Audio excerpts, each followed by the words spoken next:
ಶ್ರೀ ಗುರುಭ್ಯೋ ನಮಃ. 47ನೆಯ ಅಧ್ಯಾಯ. ವೀರಭದ್ರಪ್ಪ ಮತ್ತು ಚನ್ನಬಸಪ್ಪ. ಕಪ್ಪೆ ಮತ್ತು ಸರ್ಪ ಇವರ ಕಥೆಗಳು. ಬಾಬಾ ಅವರ ವದನಾರವಿಂದವು ಮಂಗಳಕರವಾದದ್ದು. ನಾವು ಅವರನ್ನು ಒಮ್ಮೆ ದೃಷ್ಟಿಸಿ ನೋಡಿದರೆ ಸಾಕು, ಅವರು ನಮ್ಮ ಪೂರ್ವಜನ್ಮದ ಅನೇಕ ದುಃಖಗಳನ್ನು ನಿರ್ಮೂಲ ಮಾಡಿ ನಮ್ಮನ್ನು ಆಶೀರ್ವದಿಸುತ್ತಾರೆ. ನಮ್ಮ ಮೇಲೆ ಅವರ ಕೃಪಾದೃಷ್ಟಿಯು ಬಿದ್ದರೆ ನಮ್ಮ ಕರ್ಮಬಂಧವು ಬಿಡುಗಡೆಯಾಗಿ ನಮಗೆ ಅತಿಶಯವಾದ ಆನಂದವು ದೊರಕುತ್ತದೆ. ಪರಮ ಪಾವನೆಯಾದ ಗಂಗೆಯು ತನ್ನಲ್ಲಿ ಮಿಂದವರೆಲ್ಲರ ಪಾಪಗಳೆಲ್ಲವನ್ನೂ ನಿರ್ಮೂಲ ಮಾಡುತ್ತಾಳೆ ಅಲ್ಲವೇ? ಆದರೆ ಅವಳು ಸಂತರು ತನ್ನಲ್ಲಿ ಬಂದು ಮಿಂದು ಅವರ ಪಾದಧೂಳಿಯಿಂದ ತನ್ನಲ್ಲಿರುವ ಪಾಪಗಳು ಅಳಿಯಲೆಂದು ಆಶಿಸುತ್ತಾಳೆ. ಈ ಸಾಯಿಯು ಸಂತಶ್ರೇಷ್ಠರಲ್ಲಿ ಅನರ್ಘ್ಯ ರತ್ನ. ಈಗ ಅವರೇ ಹೇಳಿರುವ ಈ ಕಥೆಗಳನ್ನು ಕೇಳಿರಿ. ಕಪ್ಪೆ ಮತ್ತು ಸರ್ಪ. ಒಂದು ದಿನ ಬೆಳಿಗ್ಗೆ ಉಪಹಾರವಾದ ನಂತರ ಅಡ್ಡಾಡುತ್ತಾ ಒಂದು ಸಣ್ಣ ನದಿಯ ದಡಕ್ಕೆ ಬಂದೆನು. ನನಗೆ ಆಯಾಸವಾಗಿತ್ತು. ಅಲ್ಲಿ ಸ್ವಲ್ಪ ವಿಶ್ರಮಿಸಿಕೊಂಡ ನಂತರ ಕೈಕಾಲು ತೊಳೆದು ಸ್ನಾನ ಮಾಡಿ ಕುಳಿತಿದ್ದೆ. ಗಾಳಿ ತಣ್ಣಗೆ ಬೀಸುತ್ತಿತ್ತು. ನಾನು ಚಿಲುಮೆ ಸೇದಲು ಶುರು ಮಾಡಿದೆ. ಆಗ ಒಂದು ಕಪ್ಪೆ ಡರಾವ್ ಡರಾವ್ ಎಂದು ಒದರುವ ಶಬ್ದ ಕೇಳಿಬಂದಿತು. ಚಿಲುಮೆ ಸೇದಬೇಕು ಎನ್ನುವುದರೊಳಗೆ ದಾರಿಕಾರನೊಬ್ಬನು ನನ್ನ ಸಮೀಪಕ್ಕೆ ಬಂದನು. ಅವನು ನನಗೆ ನಮಸ್ಕರಿಸಿ ತನ್ನ ಮನೆಗೆ ನನ್ನನ್ನು ಊಟಕ್ಕೆ ಆಮಂತ್ರಿಸಿದನು. ಅವನು ಚಿಲುಮೆ ಹೊತ್ತಿಸಿ ನನಗೆ ಕೊಟ್ಟನು. ಪುನಃ ಕಪ್ಪೆಯ ಶಬ್ದ ಕೇಳಿಸಿತು. ದಾರಿಕಾರನೂ ಕುತೂಹಲದಿಂದ ಅದು ಏನೆಂದು ಕೇಳಿದನು. ಆಗ ನಾನು, ಒಂದು ಕಪ್ಪೆ ತೊಂದರೆಯಲ್ಲಿ ಇದೆ. ಅದು ತನ್ನ ಹಿಂದಿನ ಜನ್ಮದ ಕರ್ಮಫಲವನ್ನು ಅನುಭವಿಸುತ್ತಿದೆ. ನಾವು ಪೂರ್ವಜನ್ಮದಲ್ಲಿ ಬಿತ್ತಿದ ಬೀಜದ ಫಲವನ್ನು ಈಗ ಅನುಭವಿಸಲೇಬೇಕು. ದುಃಖಿಸುವುದರಿಂದ ಏನೂ ಪ್ರಯೋಜನವಿಲ್ಲ ಎಂದೆನು. ನಂತರ ದಾರಿಕಾರನು ಅವುಗಳನ್ನು ನೋಡಲು ಹೊರಟನು. ಆಗ ನಾನು, ಒಂದು ಕಪ್ಪೆ ಸರ್ಪದ ಬಾಯಿಗೆ ಸಿಕ್ಕಿ ಒದರುತ್ತಿದೆ. ಅವು ಎರಡೂ ಹಿಂದಿನ ಜನ್ಮದಲ್ಲಿ ವೈರಿಗಳಾಗಿದ್ದವು.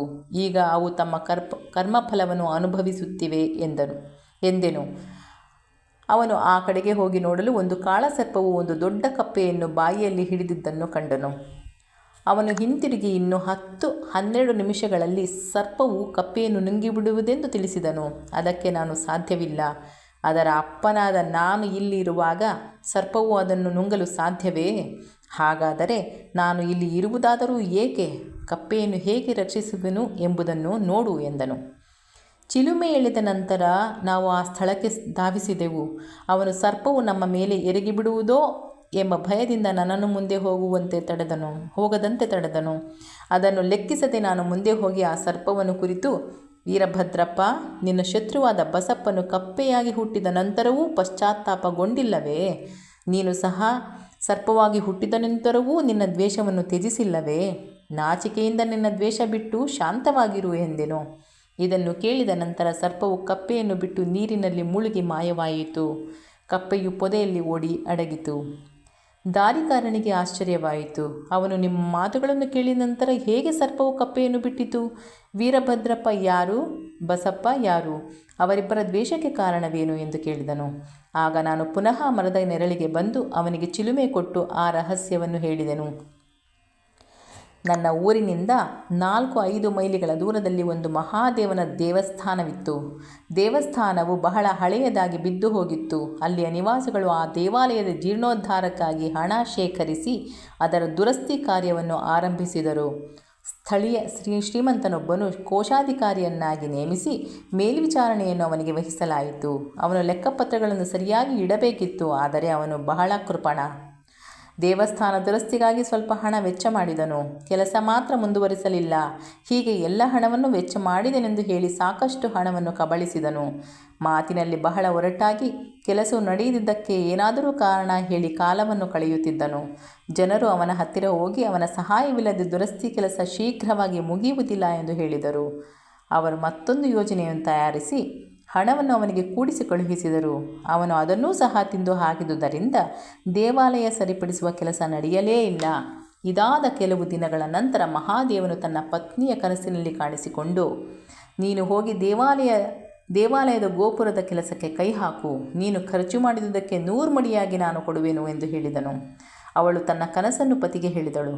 ಅವನು ಇದನ್ನು ಕೈಗೊಂಡರೆ ತನ್ನ ಕೈಯಿಂದ ಬಹಳ ಹಣ ವೆಚ್ಚವಾಗುವುದೆಂದು ಭಾವಿಸಿ, ಅದು ಬರೀ ಕನಸು ಮಾತ್ರ ಎಂದು ಉದಾಸೀನ ಭಾವದಿಂದ ನಕ್ಕು ಇದನ್ನು ನಂಬಲಾಗದು. ಹಾಗಿದ್ದರೆ ಮಹಾದೇವ ನನಗೆ ಯಾಕೆ ಕಾಣಿಸಿಕೊಳ್ಳಬಾರದಾಗಿತ್ತು? ನಾನೇನು ನಿನ್ನಿಂದ ದೂರದಲ್ಲಿ ಇದ್ದೇನೆ? ಪತಿ ಪತ್ನಿಯರಲ್ಲಿ ವೈಮನಸ್ಸು ತರಲು ಉದ್ದೇಶಿಸಿದ ಕೆಟ್ಟ ಸ್ವಪ್ನ ಅದು ಎಂದು ಸುಮ್ಮನಾದನು. ಅವಳು ಸಹ ಸುಮ್ಮನಿರಬೇಕಾಯಿತು. ದಾನಿಗಳಿಂದ ದೇವರು ಅವರ ಅಪೇಕ್ಷೆಗೆ ವಿರುದ್ಧವಾದುದನ್ನು ಅಪೇಕ್ಷಿಸುವುದಿಲ್ಲ. ದಾನವು ಕೇವಲ ತೃಣಮಾತ್ರವಾದರೂ ಅದನ್ನು ಮನಃಪೂರ್ವಕವಾಗಿ ಅರ್ಪಿಸಿದರೆ ದೇವರಿಗೆ ಪ್ರೀತಿ.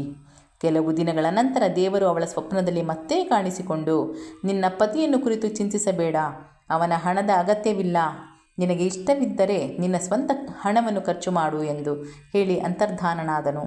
ಈ ವಿಚಾರವನ್ನು ಅವಳು ತನ್ನ ಪತಿಯೊಂದಿಗೆ ಸಮಾಲೋಚಿಸಿ ತನ್ನ ತವರು ಮನೆಯವರು ಕೊಟ್ಟ ಆಭರಣಗಳನ್ನು ಜೀರ್ಣೋದ್ಧಾರ ಕಾರ್ಯನಿಮಿತ್ತ ಉಪಯೋಗಿಸಲು ನಿರ್ಧರಿಸಿದಳು. ಆ ಕೃಪಣನು ಈಗ ಪರಮಾತ್ಮನಿಗೆ ಸಹ ಮೋಸ ಮಾಡಬೇಕೆಂದು ಆಭರಣಗಳಿಗೆ ಕಡಿಮೆ ಬೆಲೆ ಕಟ್ಟಿ 1,000 ರೂಗಳಿಗೆ ತಾನೇ ಆ ಆಭರಣಗಳನ್ನು ತಾನೇ ಕೊಂಡುಕೊಂಡನು. ಆದರೆ ಆ 1,000 ರೂಗಳ ಬದಲಾಗಿ ದೇವರಿಗೋಸ್ಕರ ಒಂದು ಜಮೀನನ್ನು ಕೊಡುವುದಾಗಿ ಹೇಳಿದನು.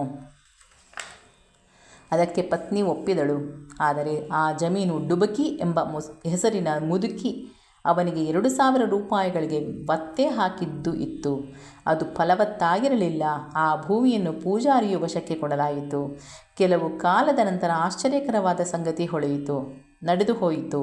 ಒಂದು ದಿನ ಭಯಂಕರ ಮಳೆ ಬಿರುಗಾಳಿ ಬಂದು ಕೃಪಣನ ಮನೆಗೆ ಸಿಡಿಲು ಬಡಿದು ಅವನು ಅವನ ಪತ್ನಿ ಮತ್ತು ಡಬಕಿ ಮೂವರೂ ಮೃತರಾದರು.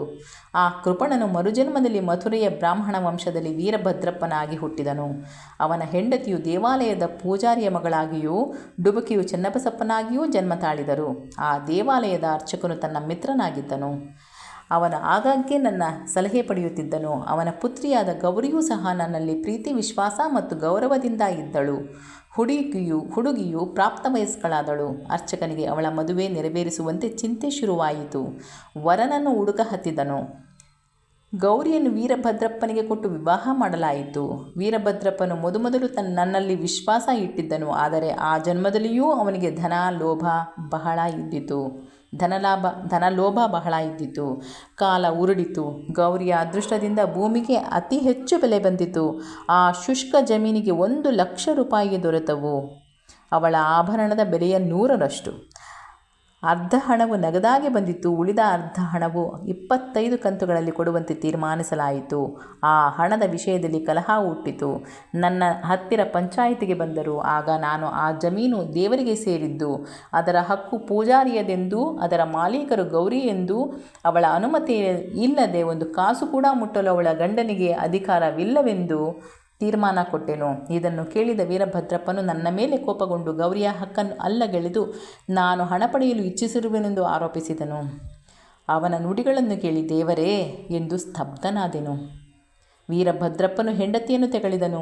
ಗೌರಿಯು ಮಧ್ಯಾಹ್ನ ನನ್ನ ಹತ್ತಿರ ಬಂದು, ನನ್ನ ಗಂಡನ ನುಡಿಗಳಿಂದ ನಿಮಗೆ ನೋವಾಗಿರಬಹುದು, ಆದರೆ ನೀವು ನನ್ನ ಕೈ ಬಿಡಬೇಡಿ ಎಂದು ಅಂಗಲಾಚಿ ಬೇಡಿಕೊಂಡಳು.